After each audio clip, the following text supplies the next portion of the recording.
مشجع الكونغو اغرب مشجع في العالم. ناس بتقولك ده تمثال، ناس بتقولك ده مشجع بجد، ناس بتقولك هو رافع ايده اصلا ليه، ناس بتقولك هو كل ماتش هيفضل عامل كده. طب افرض الكونغو جاب جول ما بيتفاعلش اصلا مع القصه اللي شغاله والماتش اللي داير ده ليه؟ احنا جايين النهارده نقولك مين هو اشهر مشجع في العالم دلوقتي، وهو اغرب مشجع في العالم اصلا، وهو مشجع الكونغو الغريب. فما تنساش تعمل لنا لايك وشير وسبسكرايب في القناه عشان يوصلك كل حاجه جديده بنقدمها. ويلا بينا نبدا.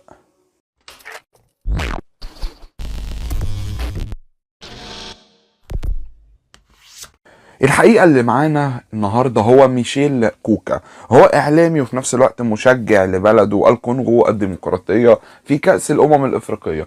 هو بالظبط بيفضل واقف ورافع إيده كده مش من فراغ، لكن عشان يذكر العالم كله ولاعيبة الكونغو في أرض الميدان برمز الصمود الأول في الكونغو، وهو باتريس ليمومبا. اللي ما يعرفش باتريس ليمومبا أحكي لك عنه سريعا.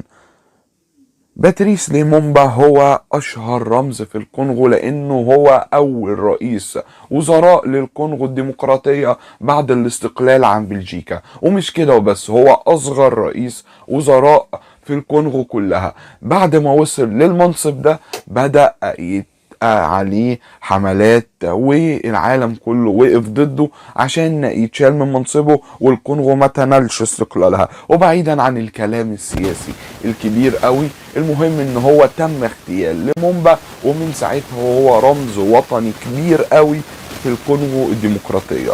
فاللي خلى ان اللعيبه والمشجعين والكونغو كلها بتحبه ان كمان العالم مش عارفه، فلازم حد يقدمه بصوره كويسه للعالم. فما فيش احسن من افريقيا اللي بتنشر ثقافات افريقيا كلها مع بعض، ان المشجع يعمل اللي عمله ويقف فارد ايده كده عشان يعبر عن رمز الصمود الاول في الكونغو ومن اهم رموز الصمود في العالم. وقال لك انا بعمل كده عشان اللعيبه تاخد مني دافع الصمود في ارض الميدان ويقدروا يلعبوا بشكل احسن. وهي دي كانت قصتنا عن مشجع الكونغو الاشهر في العالم والاغرب في العالم. لو عجبتك الحكايه ما تنساش تعمل لنا لايك وشير وسبسكرايب في القناه عشان يوصلك كل جديد.